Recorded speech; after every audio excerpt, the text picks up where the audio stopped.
Okay, next speaking we have Майкъл Кътлър. Good evening, my name is Майкъл Кътлъr. I'm 63 years of age and I am scripted because I do wander. So here we go.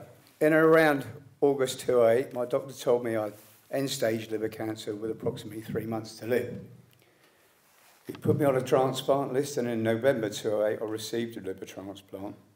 I had a few complications, was re-admitted and cut open again so they could stitch netting into my inner wall to stop my organs pushing out through the scar tissue. From that day I suffered extreme pain, often leaving me in tears of anguish. Then the onslaught of painkillers. As the weeks went by, the stronger the pill and the dosage. Then the day when I was told that the cancer had returned, after much torture from the hospital trying different experiments. Hey, I was dying, sign this waiver and we'll try new things which we haven't tried on humans yet.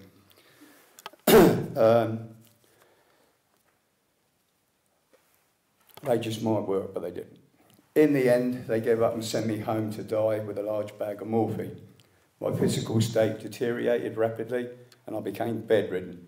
My wife Tina was my rock. Bit emotional. She held me when I was scared. She soothed me in the middle of the night when I was racked with pain. Administered my drugs because my hands were shaking too much. I remember laying there trying to remember who I was, covered in this dark mist that surrounded me. Through the haze I could see very little and prayed now that I would die to end the suffering. But even in the darkest place there is a glimmer of light, and the mist would disperse, and it was in those moments of clarity I decided that I was not going to die. I started to search the internet for answers. I wrote to every cancer charity going. I got one reply from Macmillan. The rest did not want to know.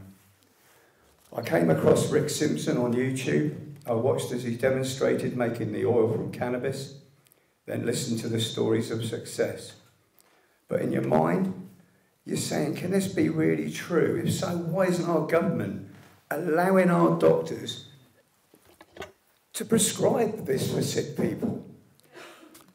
I managed to find some oil through some fluke or other and began taking it on the 25th of April 2013.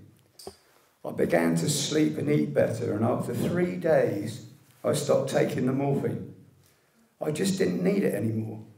I told my doctor that I was taking cannabis oil, who was more shocked over the fact that I wasn't having serious withdrawal symptoms. A couple of months later, I thought I was coughing up blood. So back to the doctors for what I thought was going to be more bad news.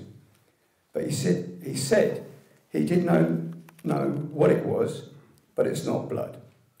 Okay, so my wife went and bought me a microscope and a software package to go with it, plugged it in, hooked up to the computer.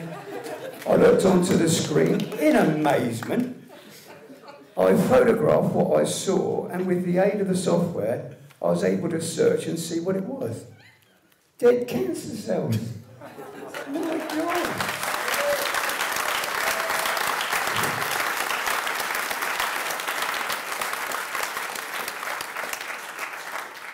I went back to the doctor, who referred me back to the hospital where I received my transplant.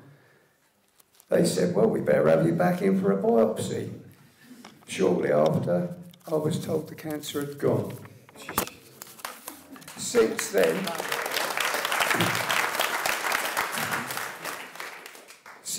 I still take my nightly pill, and I will do so for the rest of my life. Since then, I've helped lots of other people.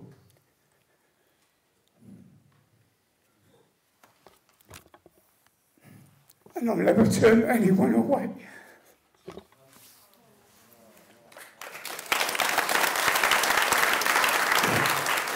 For sick people to be condemned as criminals for using a drug that's been used for thousands of years and has proved its healing power is not just wrong, it's in breach of our human rights. I'm not going away, and more people to stand up and be counted, then we can be a force to be reckoned with. And we will change the laws.